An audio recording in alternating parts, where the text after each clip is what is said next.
नमस्कार, मैं उसात और आप देख रहे हैं एमटी न्यूज़। इजरायल और चरमपंथी संगठन हमास के बीच जंग जारी है, जिसमें अब तक सैकड़ों लोगों की मौत हो चुकी है। अचानक हुए हमले के बाद इजरायल का कहना है कि वो इस बार हमास के अस्तित्व को खत्म कर देगा। वहीं हमास के लड़ाके भी लगातार हमले कर रहे हैं। इजरायल पर यह हमास का पहला हमला नहीं है। इससे पहले भी हमास पर कई हमले हो चुके हैं, जिसका हमेशा इजरायल की तरफ से मुंहतोड़ जवाब दिया गया है। इजरायल दुनिया का इकलौता ऐसा देश है जहाँ पे सबसे ज़्यादा यहूदी रहते हैं। 1948 में यहूदियों ने अपना अलग देश बनाया। इसके बनने के साथ साथ तमाम मुस्लिम पड़ोसी देश इजरायल के दुश्मन बन गए।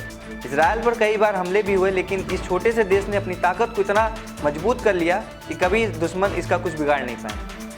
इजरायल में यहूदियों की कुल संख्या की बात करें तो ये 70 लाख के करीब हैं, जो यहाँ की कुल आबादी का करीब 74% है। दुनिया में कुल यहूदियों की आबादी की बात करें तो ये 1,74,00,000 के करीब है, यानी दुनिया की 43% यहूदी आबादी इजरायल में रहती है। अब सवाल ये है कि इजरायल के अलावा सबसे ज़्यादा यहूदी दुनिया के किस देश में रहते हैं। इजरायल के अलावा अमेरिका और कनाडा में सबसे ज़्यादा यहूदी रहते हैं। करीब 43% यहूदी इन दोनों देशों में रहते हैं। बाकी के 24% यहूदी दुनिया के अलग अलग देशों में बसे हैं। फिलहाल इजरायल यानी यहूदियों का ये देश हमास के संग जंग को लेकर चर्चा में है। पिछले कुछ दिनों से इजरायल और फिलिस्तीन में लगातार रॉकेट की बारिश हो रही है। इजरायल का कहना है कि वो चरमपंथी संगठन हमास को सबक सिखाकर ये युद्ध खत्म करेगा। धन्यवाद।